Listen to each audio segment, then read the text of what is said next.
What's up, everyone? Welcome to another episode of Hi, I'm Doctor. And this week we have a special guest. We have Dr. Mackenzie Naylor out of Calgary, Alberta.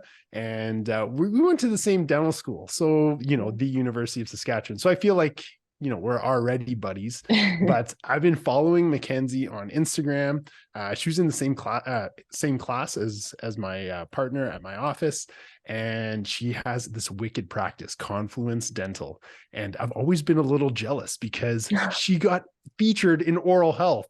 And I did not get featured in oral health for my practice. I want to learn her secret sauce here. Welcome to the show, Mackenzie. Wow, thank you, Neki. What an introduction. That's very sweet of you to say.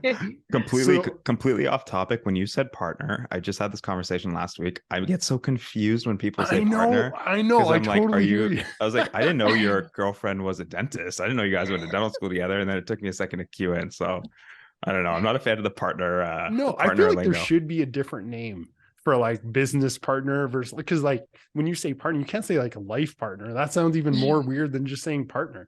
Just say I girlfriend. think you nailed it with or business partner. Business partner. Yeah, you could do that. Right? Eric. Yeah, there you go. That works too. So, Mackenzie, tell us everything about you. We want to hear it all. Tell us your journey into dentistry. Yeah, well, like you said, we went to the same school, University of Saskatchewan. I graduated in 2018, so I think just a couple years after your partner. Life but partner. moved, no, business your life partner. Yeah. Your call. You. That's between you two. Yeah, so graduated 2018, and then basically the day I finished my exams, moved from Saskatoon to Calgary, and started as an associate. So did that here in town for are you about from 3 Calgary? years. No, I'm pretty much from Saskatoon. So did all my high school, undergrad, everything there. And then my partner, husband, Yeah. he was already living here. So we met when I was in second year of dental school, and he was already established here with a job. So I knew that this is where we would land. Was this a dental romance or was this a No, non-dental one?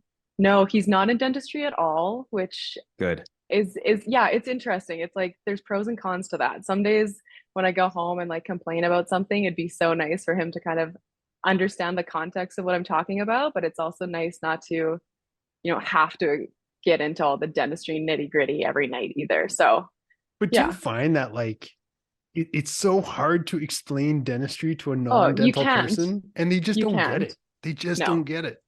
No. And he tries. It's very sweet.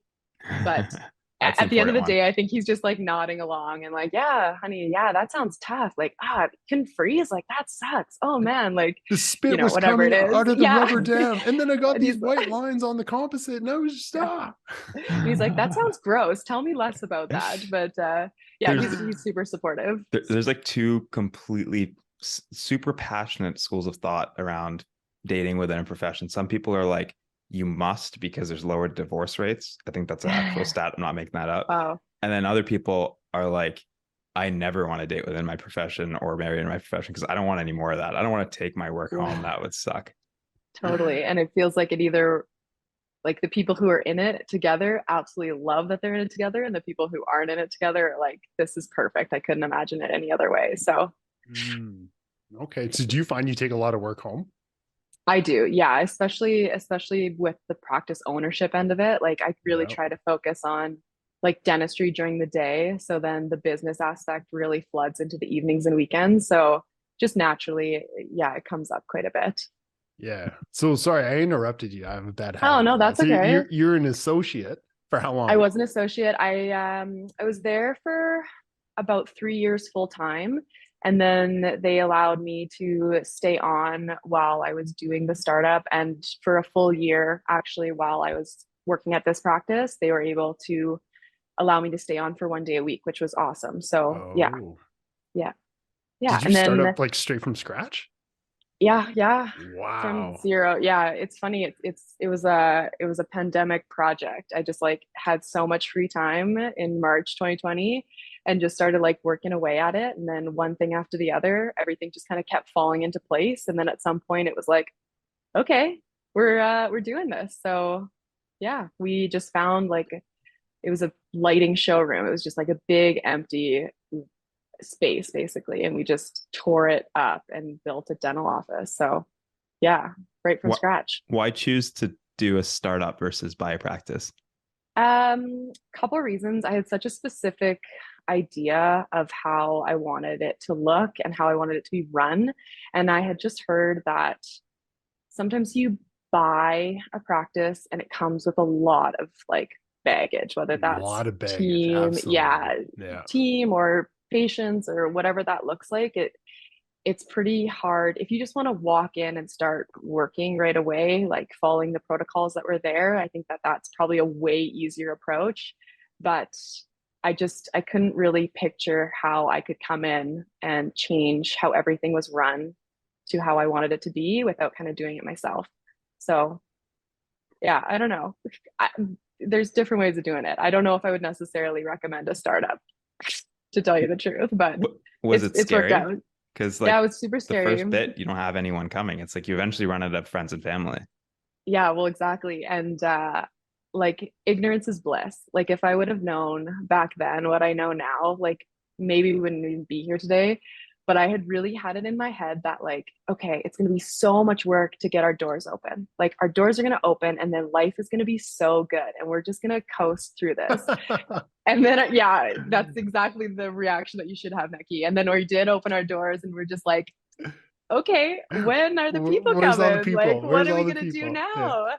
So then the real like stress happened, and like obviously I have incredible like friends and family that came in and supported us, and then slowly one by one, the goal is like, okay, let's get one patient in every day, and like when they came in, the team would just be so excited that you had that one person come in. But yeah, it was super scary, and then you go through a couple weeks, couple months of that, and you're like, okay, when is this going to ramp up? Like, I built it. When are they coming? And Yeah. you kind of got to sit in that. And when they don't just organically find you, you kind of got to pivot and start making a plan. So that's what we did. I just have so many questions. Oh, Mackenzie. Okay. So one, aren't you glad you built it when you did instead of building it now? Because you probably yes. saved, I would say, like if my memory serves me correct, you opened up halfway through the pandemic. Yeah. Am I right? Yeah. You Yeah. probably saved 40%, I would say, like right off the bat, in Yeah. building costs, material costs, dental Yeah. chairs. Like I've seen your Yeah. office in the magazine that I couldn't get into. So you have a gorgeous office. Like Thank you should be so you. proud of that, but be like, Thank thank you. God you built it when you did. Yeah. And I think that was that came with so many risks too. Like so many people, even like the bank or like Yeah. my rep is like, oof, like, are you sure? Like, is this what we're doing? And it's like, yeah, like it's kind of now or never for me. Like not never, but it's like either we do it right now or we're waiting like 4 or 5 years. And like rent was down because there was vacancies, so we could capitalize on that a little bit. I'm sure you've seen like everything. The cost has just gone up exponentially. Interest is insane. Like there's so many Insane. Oh, factors. Yeah, yeah. So I wouldn't say that we like were safe from all of those changes. Certainly, as we grew and had to continue buying different things, and we definitely got hit a little bit. But yeah, again, the landscape has just changed so much, even over the last 2, 3 years. So we're glad to have done it when we did it. So having to do it again, what would be like your biggest thing you would do? What would be the biggest thing you would do differently? I would probably think longer about having a partner. Like I think doing it Which entirely one, business alone. or No, husband? she don't like her husband I'm gonna anymore. keep my husband. I'm gonna keep my husband, but I think I would consider like a business partner, whether it's another dentist or somebody that can like handle the business side of things while I'm focusing on the dentistry stuff. It's a huge job for one person to do on their own. So that's There, probably something I would consider. but on the other side of that, a lot of my buddies, they were like, I can't stand dealing with the business side of it, the staffing, yada yada. And they're like, Yeah, oh, there's corporate to deal with all that. And then right. they'll sell to corporate, and then they find Yeah, out corporate does nothing for you. And now you're doing all of that and you yeah, have to pay corporate back. You know what I mean? yeah, So totally. there is no easy way to get around this. Yeah, absolutely. And I think that that's like the same thing, like ignorance is bliss at the time. You just think like, oh yeah, like that'll run itself eventually, or whatever that looks like. And oh, it'll get easier as the practice grows, and like as we have more team members, it's going to get easier because there'll be more people to do more things. And it's just like not necessarily the case, right? No, and can I give everyone listening a public service announcement real quick? Because Mackenzie, you said something, interest rates. Interest rates Yeah. are Oof. like they're going up, and everyone, we all have Yeah. loans and we're Yeah. paying for them. But one thing that people aren't remembering is to pay their tax installments. And when Right. you don't pay your tax installments, I may or may not have forgotten. Let's be honest. I From forget personal every now and again. experience. Personal experience. I just got hit with a $6,000 bill, like in Oh, interest. And I was like, brutal. holy shit. And it's Yeah. like, I could have prevented all of that. But during the pandemic, interest rates were zero. So Yeah. like you weren't getting dinged. And now the government in Canada is charging 8% in Yeah. interest. And you're like, oh shit, that was an expensive mistake. So Yeah. personal and corporate, make sure everyone listening, pay your damn taxes, because taxman's coming for you. So let Good that be a reminder. lesson for you, Mackenzie. Don't forget about the Absolutely. tax. Yeah. Yeah. I'm making notes. Hey, how did you like start up Confluence? Like, first of all, great name, but like, how did you build the brand? Like, you have this idea and you're like, COVID hit, time to build.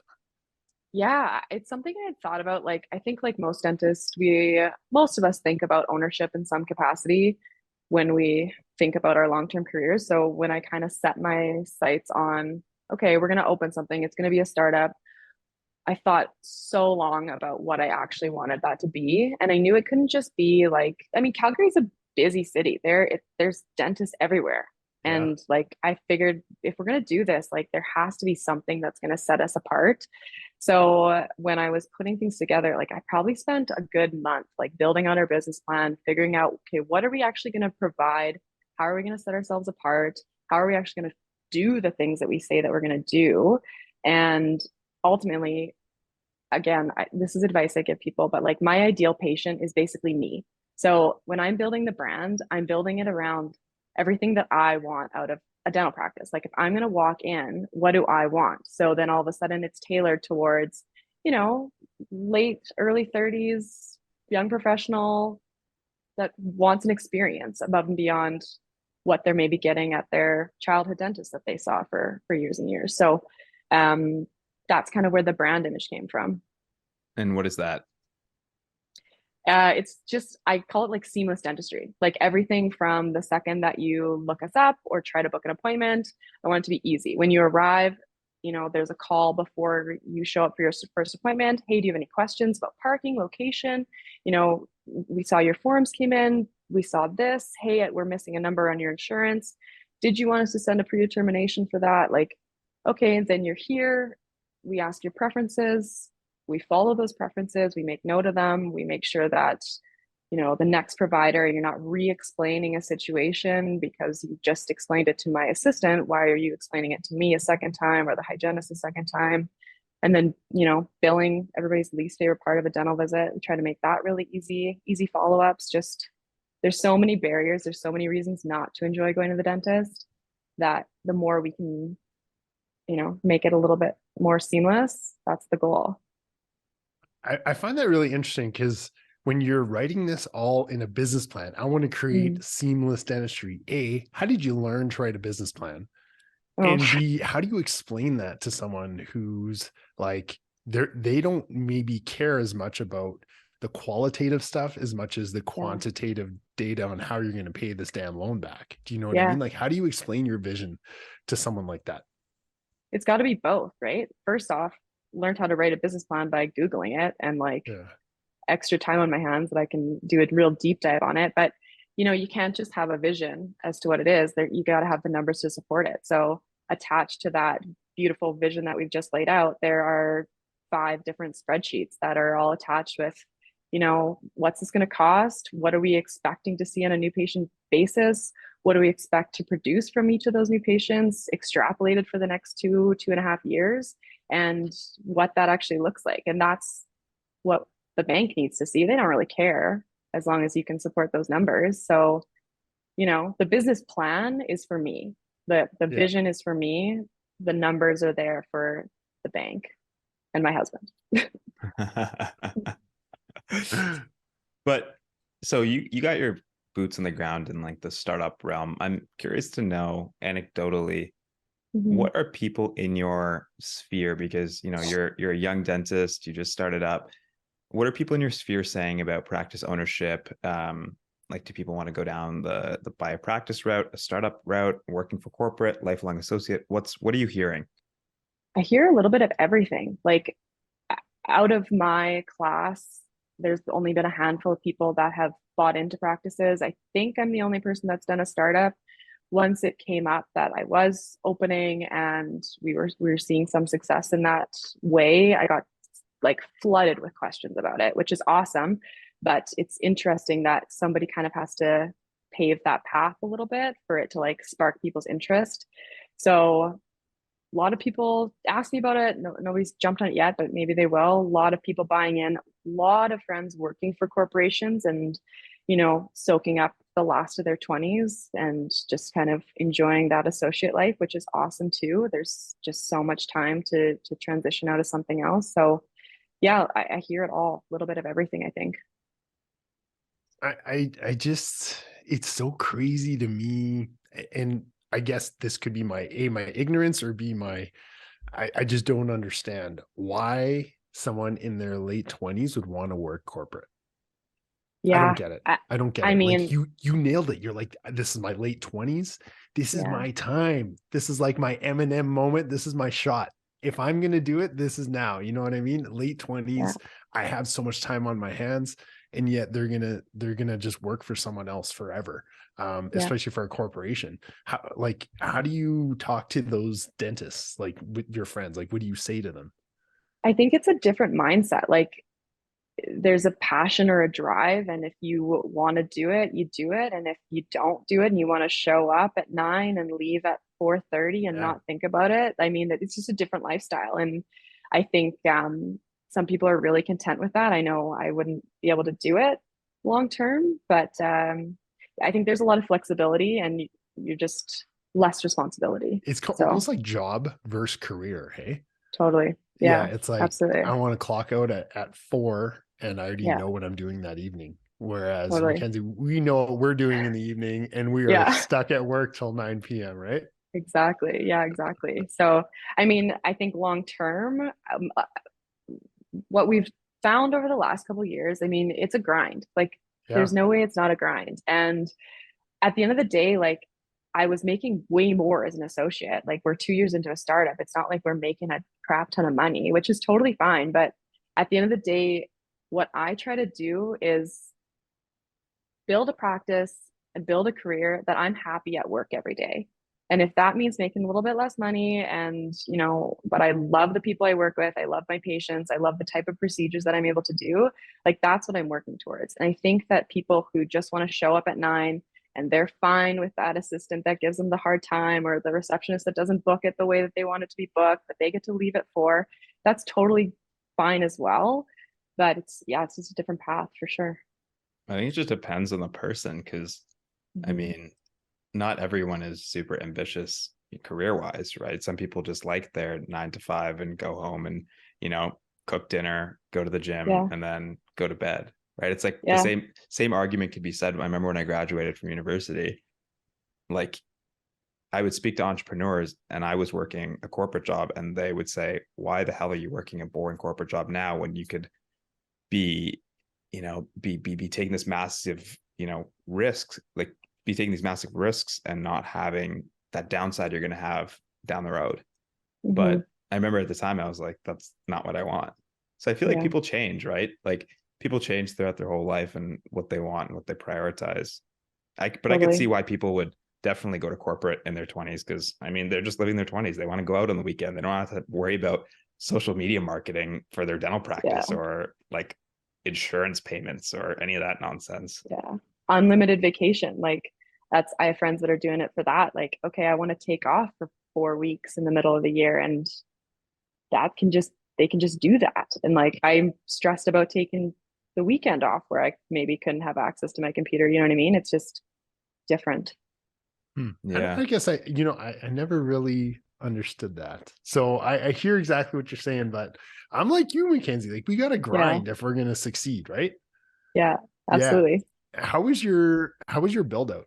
Oh, Like when you were building during COVID, what was that like? it was pretty good. We partnered with a construction team that pretty much exclusively does dental offices. So huge advantage of that. Our interior designer actually, she did so much of the planning and orchestrating for us too. So if there was an issue that came up, she was the first one to be the point of contact and then deliver that news to me, or we make a decision together. So it was pretty seamless.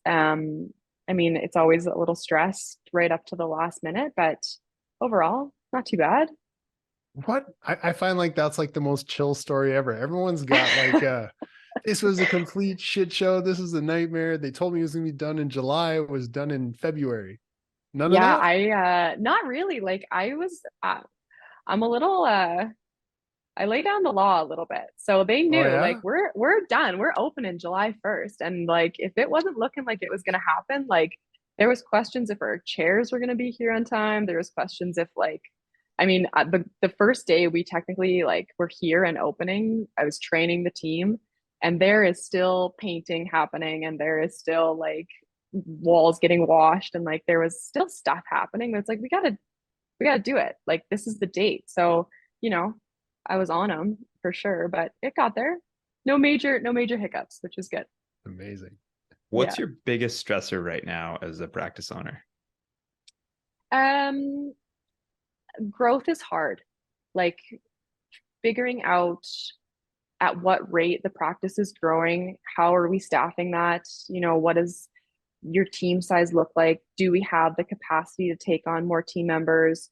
If we do bring them on, are we going to have enough patients to see them? We had huge patient growth 1 month and then it was down the next month. And what does that look like? So it's just a little unpredictable, which is hard. It's hard to manage that. And then managing a team, like it's always hard to show up and be the leader when you're maybe tired and you were working really late and then 6:30 a.m. shows up and you got to show and be the light and the energy that the team needs. It's hard for sure. I Mhm. I know 100% hear you because the days that you don't want to be there, you Yeah, can't show it. You have to always be absolutely. smiling, pumped up. Everyone's ready to see Dr. Naylor, right? Yeah, Um, absolutely.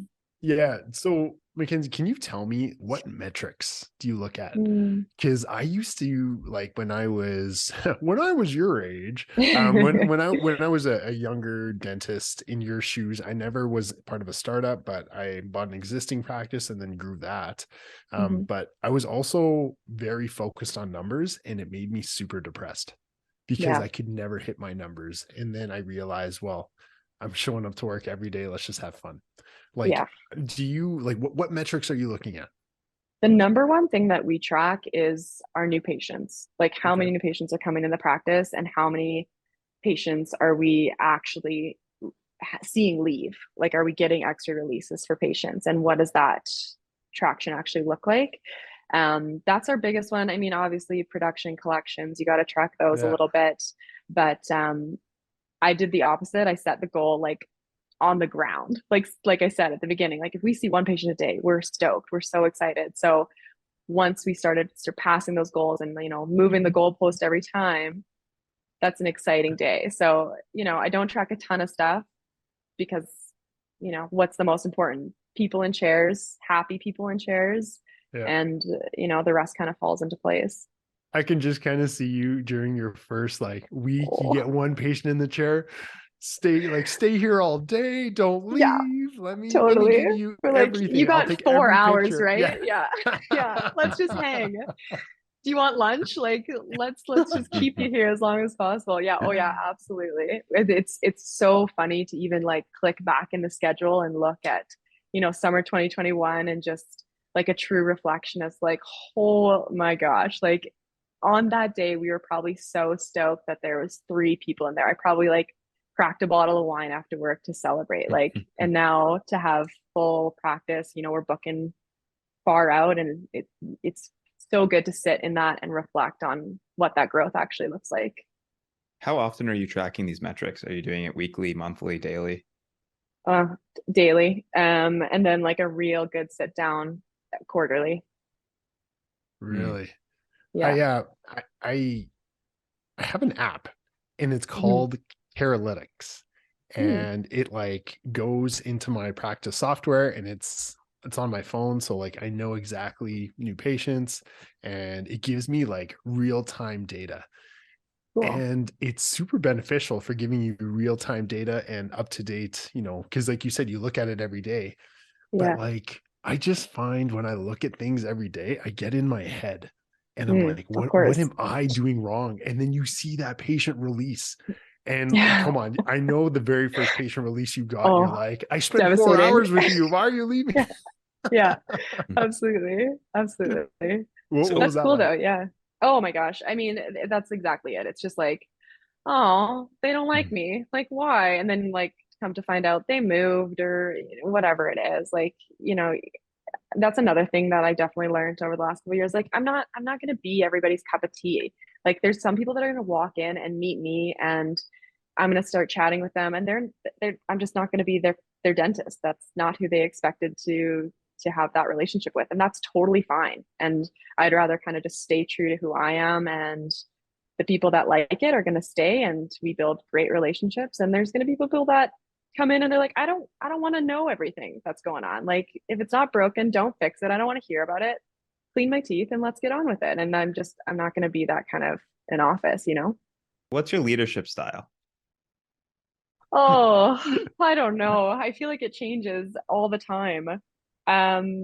We're a small team, which is good, but it's always a really interesting and fine line between, being friends and having like an awesome Yes. culture, and then Oh, like still having, tough conversations sometimes. And like, it's something that I'm learning, and it's hard. And I feel like that's something every day that I'm like, okay, like, where's that line? And like, how do we make Yeah. sure that we're staying on the right side of that line? so do So you go out and drink wine with your team? not not casually. Like, if we have a team building event, like last night, we went to the Flames game all together. We went for a little dinner, a little drinks, went to the game, which is awesome. We had a great time. But if the gals want to go out after, go for it. I'm gonna catch the Uber home, and you guys have the best time ever. But like, there's that Smooth. line, right? Very Yeah. smart. It's tough. Very, It's very tough smart. it's tough to develop because, I have a company as well, and we have people Mhm. working for us, and you have to, it's almost like you have to know what you want, right? You don't want to be everyone's friend. You Yeah. want to sort of be someone people trust, and someone you kind of have to gain the trust to, you know, uh, steer the ship. So Yeah.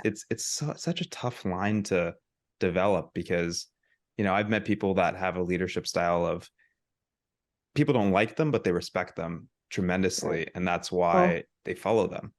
I And could never be then, that person. but then other That's people like the have, opposite. this the approach of I just want everyone to like me, but then they get nothing done.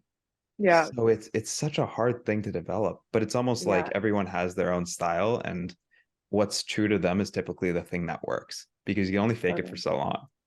Well, that's exactly it. And I think that's something I learned too. Like, if there's something like maybe I'm being a little too friendly, or maybe I'm letting too many things slide, like that catches up with you and it bites you in the butt. And once it bites a couple times, it's like, okay, we gotta pivot here. We gotta do something a little bit different. So yeah, I'm definitely like, I think the biggest thing at the end of the day in terms of managing people, I want them to know that I'm working hard too. Like, don't feel like I'm just delegating things to you to take them off my plate. Like, if I have the opportunity to jump in and clean a room while you're doing something else, I'm going to do that. If I can send off a claim while somebody's on the phone, like, I want to do that too. And I think the more that they sense that, I'm a team member as much as I am a leader too, I think that that's a better balance. And I think that that's when your team starts respecting you a little bit in terms of how much they're willing to put into your dream, basically, right? Totally. Totally. Mackenzie, how did you learn, like when you just said, if I can send out a claim, I'll do that too. Like, how did you learn to actually run an office? Oh, it's so stupid. Same thing, like the doors open, and then all of a sudden, the dental administrator that I had hired, which I also had the great idea of hiring somebody that had never worked in dental before, because I was like, we can train them. And then the time comes, and like, oh, I have to train them. Yeah. I've never done this before. And then I'm on my phone, like Googling Dentrix claim Yeah. sending, like, how do we do this? And then I'm like, okay, I got it. I can definitely do this. I do it once in my back office and then strut out and like, okay, here's exactly how we're going to do this. And it's just faking it till you make it. And man, if people could see my Google searches as to like how to run a business, you would just die laughing.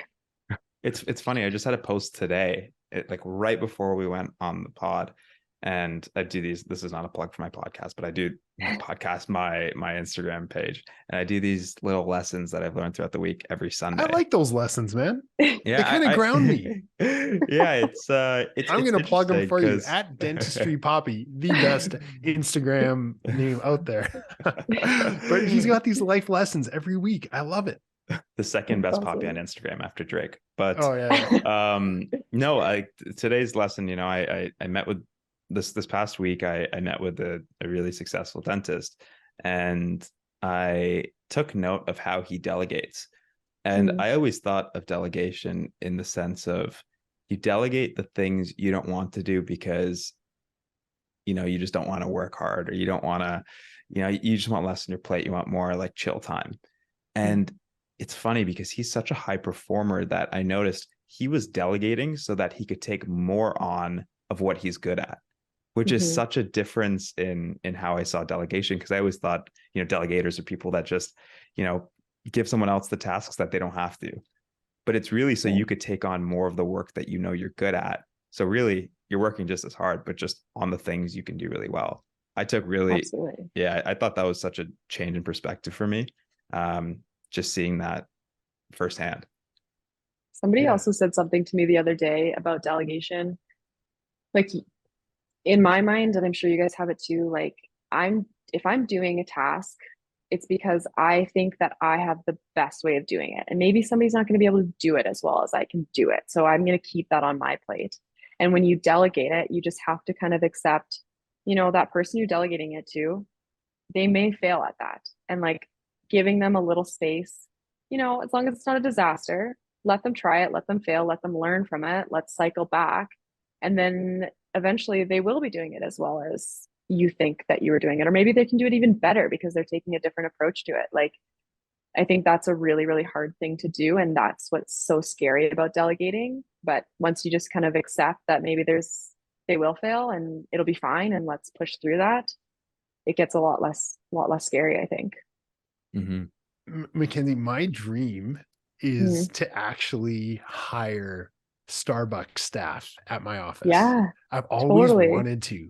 And you said you got non-dental people and you're kind of steering them through the dental ship because it's so different. But like, is there something to be said about hiring someone for their customer service skills instead of their dental knowledge? 100,000%. Like, especially on like the administrator front end side of thing. I mean, assistants as well, hygienists, absolutely. I think I truly look for customer service experience on every resume I look at, because if you have that skill set, you have it. And it's so hard to teach that like pure desire to create an experience for somebody.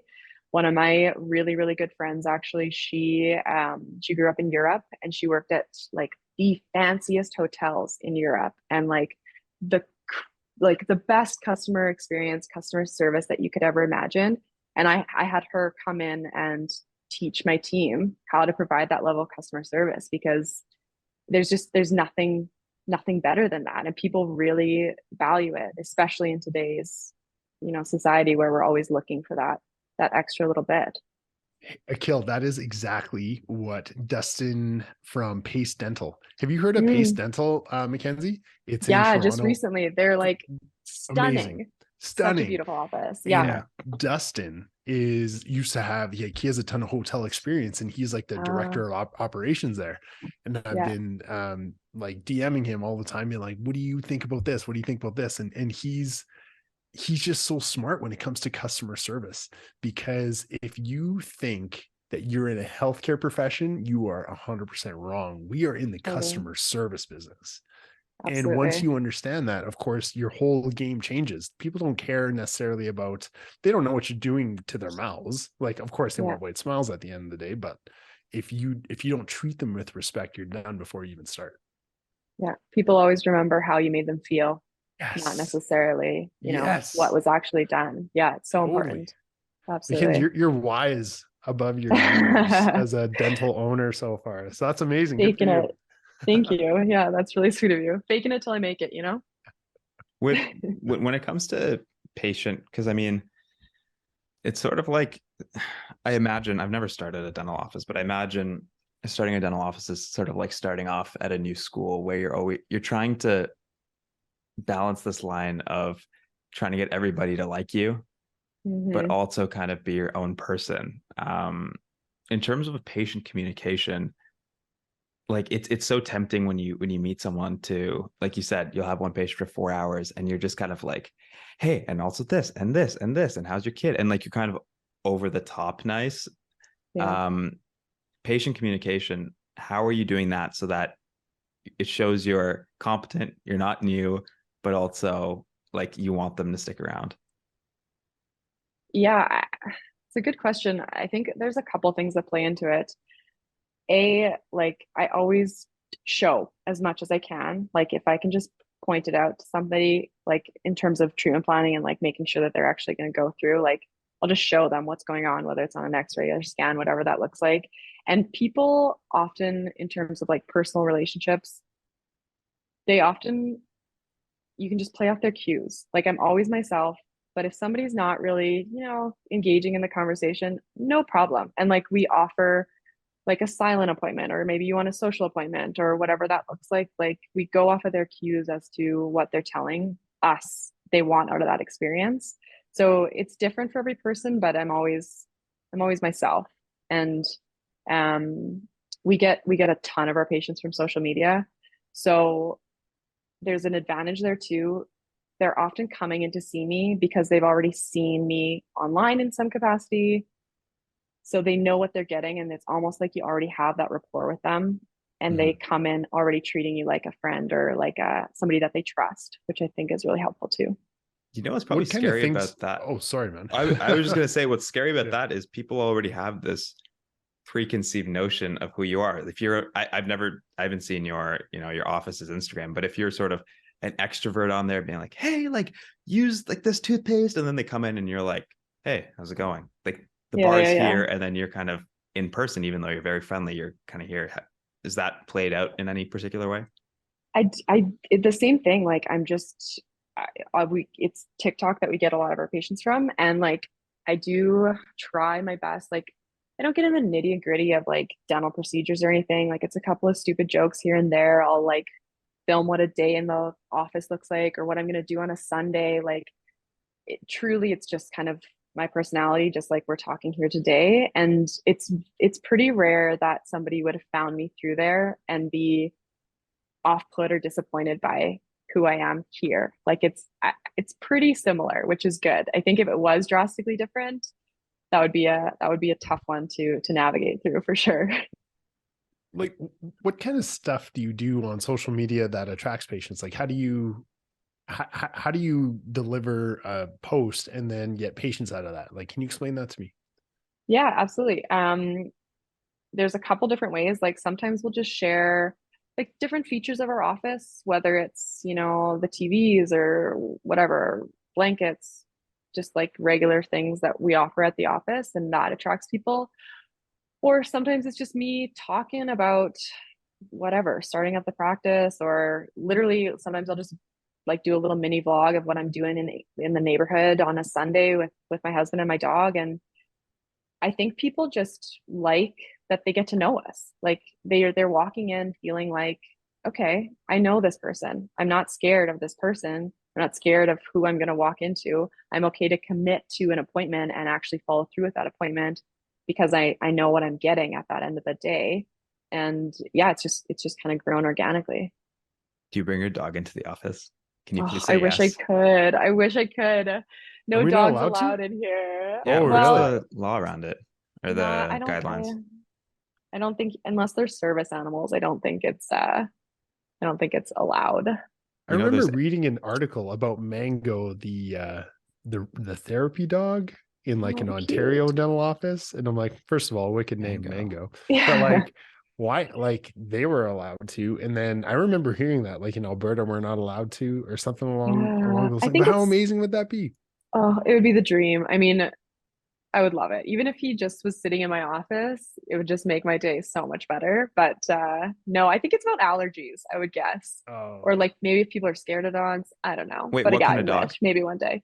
He's a Bernese poodle, so he's like 100 A pounds Bernedoodle? big. Yeah, I Bernedoodle. have a Bernedoodle, and You he's do? right back there. Yeah, he's No behind the way. sign. The door's Oh, shut. is he big? He's 88 pounds. He's Oh, so 88 pounds. cute. Yeah, he's my pride. Oh, And actually, I just got a tattoo that is of where? a putter on my arm. It's nice and shaved. I look like Oh, a hairless yeah, I cat, I love that. swear. But it's his name is Putter. So So yeah, cute. yeah, pride Oh, and cute. We joy. just became best friends. Dog buddies. I love that. I'll just exit here. You Yeah, guys see you continue. later, Neki. No more dentistry talk. It's just about Yeah, poop consistency. absolutely. Neki, it's like the thing that gets dog parents most anxious Oh, is like I've read so many things online. It's like, I used to be worried about my hair and how I looked, and now I worry about my dog's poop consistency. yeah. Because Akil, do you ever get pictures? Like, do you have a partner? yeah, like a girlfriend. Yes, not a You have a partner. girlfriend. Okay. Not a life partner. That's No, a life nothing is partner, but a worse. girlfriend. No, no, I no. will No, not I'm call her talking my to partner. you. On You principle, I will refuse. not call her my partner. Nothing worse than like opening your phone and seeing a text from your partner and it's just like your dog's most recent business. And I'm like, oh, this is not what I needed to see today. Like, let's chat about this in person. I don't need a photograph of it. But here's the thing: Next level. anytime it's somewhat, this is getting graphic. Anytime there's some sort of how do I put this in a light way? In case someone's eating and listening to this podcast, if there's any sort of anything that deviates from the norm, it's like my immediate reaction is, oh my God, that's $300. Because I take him to the vet, and then the vet, uses a stethoscope, puts it on his chest like he could hear through his fur, like does all of his exams, like pretends like he's doing something, and he's like, yep, it's just diarrhea, and prescribes antibiotics, and there's $300. So that's what gives me the Yeah. anxiety. I'm like, he'll be fine. I know he'll be Yeah. fine. It's It's you. yeah, it's the vet and the bank are the issue. That's funny. I wonder if that's how people see dentists too. Ooh, Uh, I Little don't doubt anxiety it. I about would say it. that. I Absolutely. probably, Not the poop probably. part, but maybe the other No, no, parts. no. Hopefully not. Out of our scope. So Mackenzie, you Yeah. have a dog. Okay. Yeah. Are there plans to have a family in the future? Yeah. Hopefully. I mean, that's the plan. It's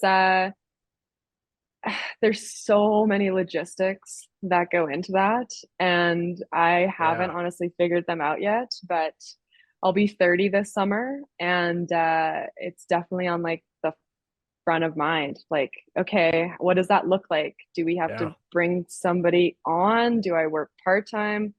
How do I actually, what does that look like? And I don't know yet. We'll I have to see.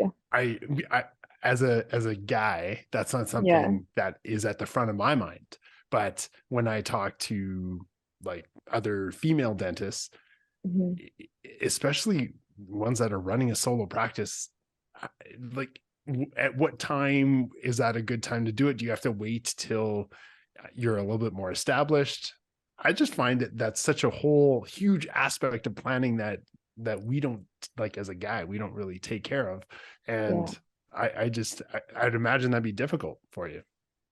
Yeah, I mean, it just plays such a huge part of the decision as to timing. And I think you're right. Like, in theory, you have to be established enough and busy enough that you can bring on an associate or somebody to come in and cover, which is fine. Maybe that's something that you can do, but you also have to find the right person. And like, Totally. What if they're it's, not the same like mentality, right? yeah.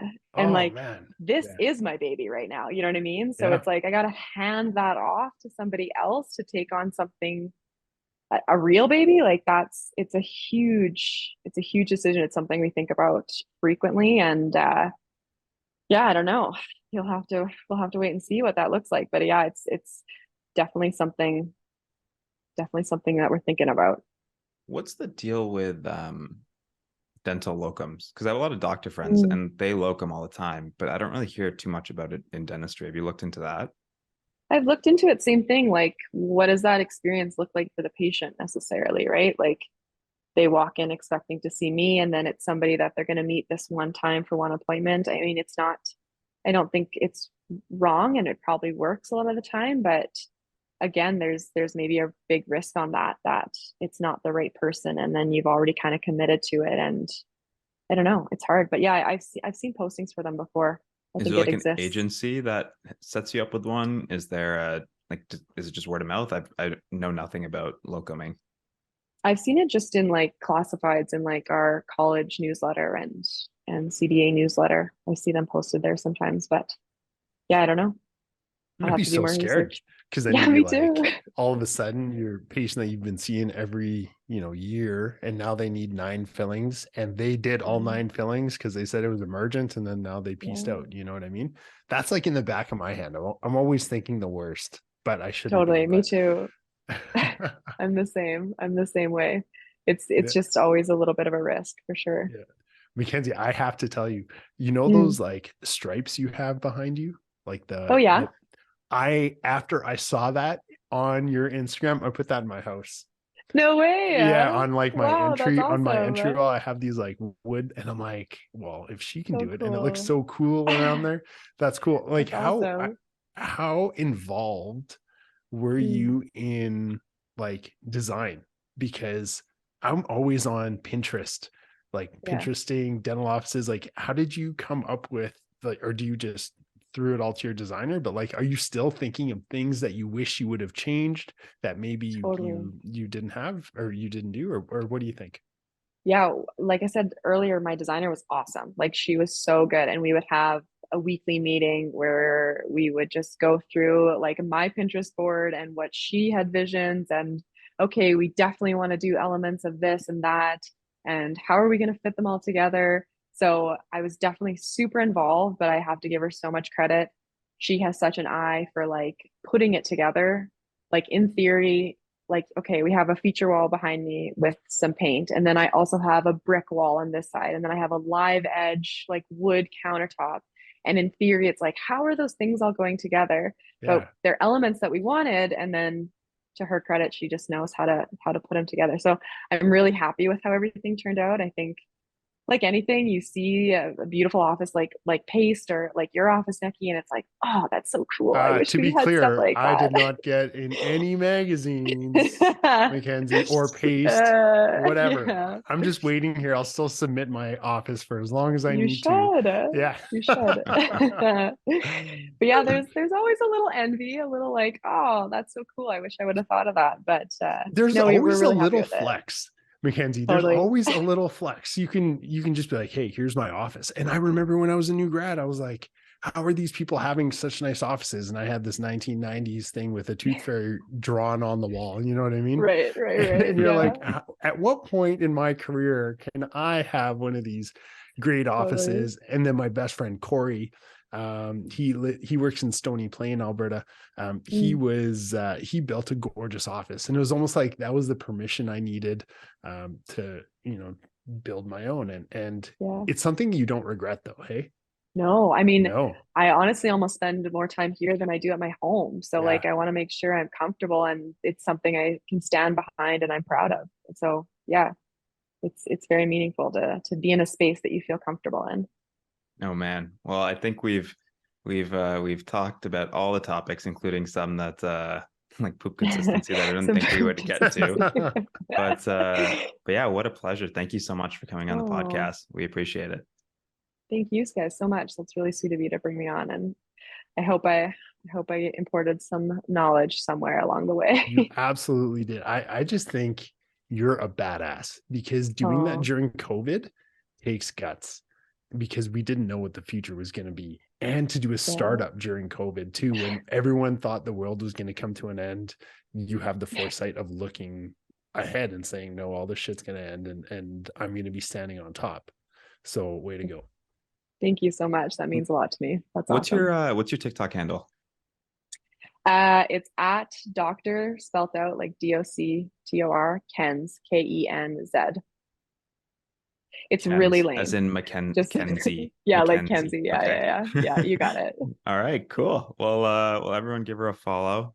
Ooh, it looks like pretty cool stuff on here. So yeah, everyone give her a follow. But yeah, thank you so much for coming on the pod. Yeah, thank you guys. Thank you so much.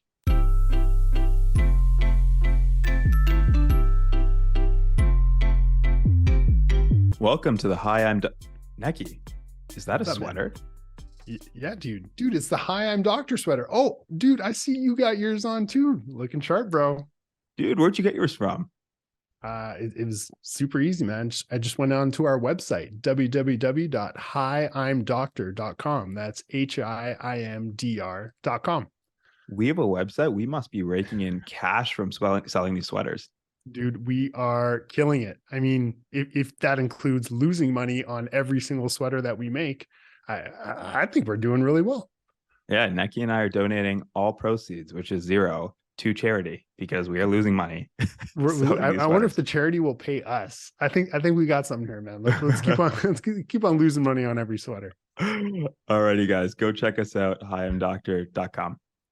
We'll see ya.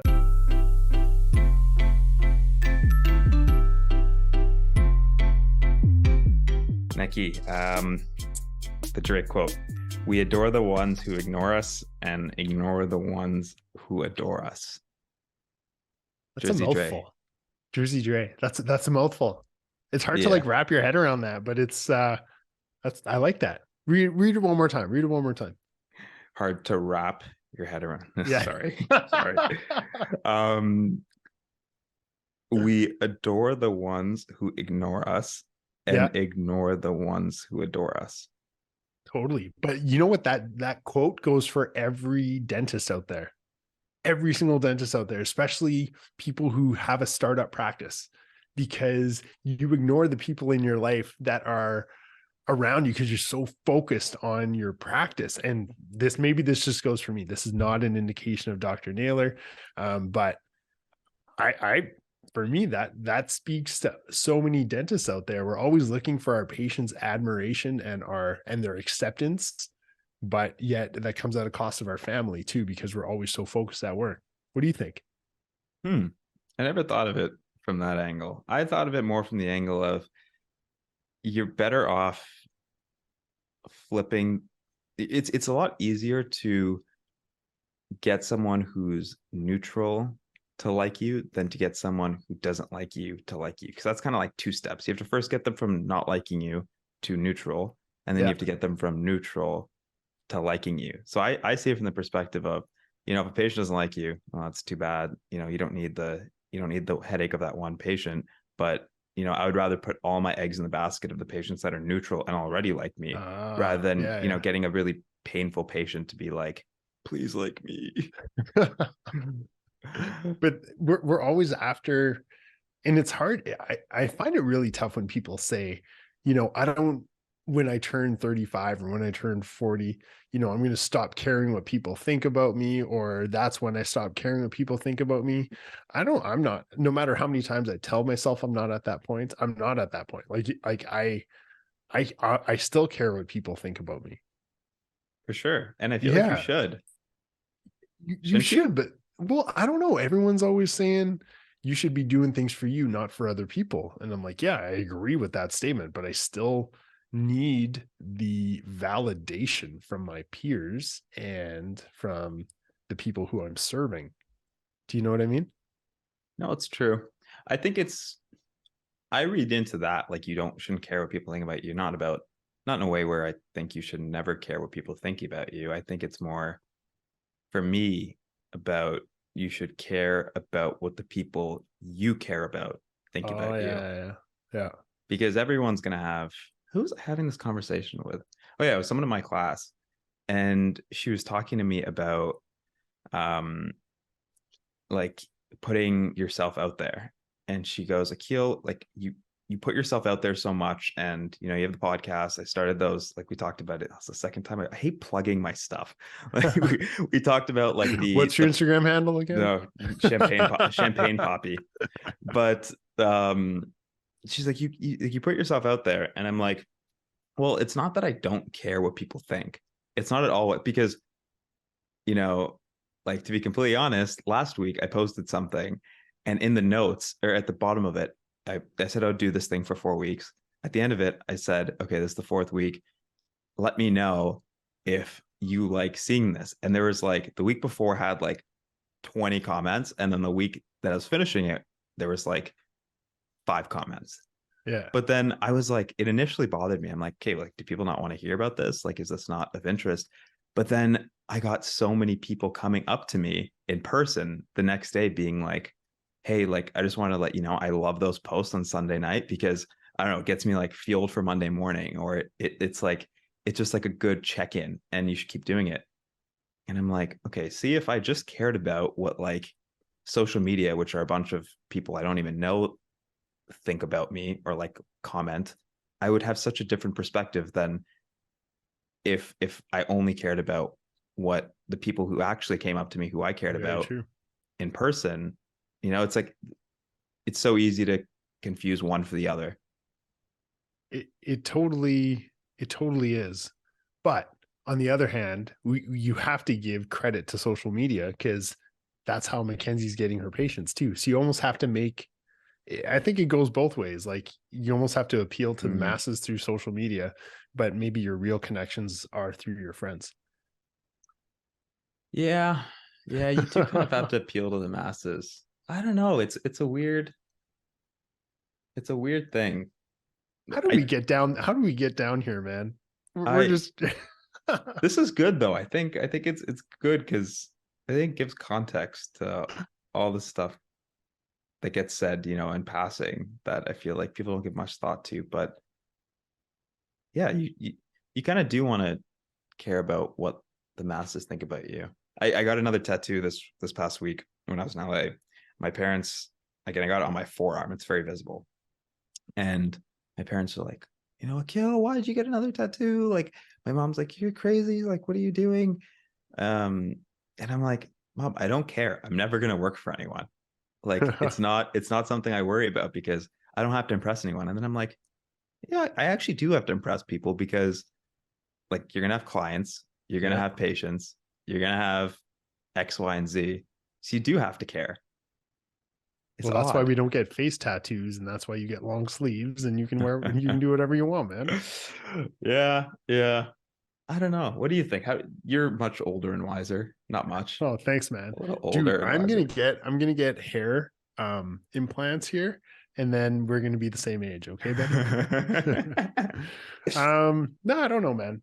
I'm always gonna care what people say about me, and I don't know. I need to work on that stuff, because especially like patients. I feel like I want patients to like me, and that's super important to me. And I guess I relate my success as a dentist to when my patients like me. And it's funny, because like, I'll give my cell phone number to my patients, and I'll call them on Sunday, and I call all my patients on Sunday to see how they're doing, like for surgeries the week before. And I'm searching for that validation. And they're always like, yeah, I'm doing okay. And I'm like, oh, now I feel good about myself. So I don't know. That's messed up. I don't think it's making me go down that hole. Hey, this is what Mackenzie wanted.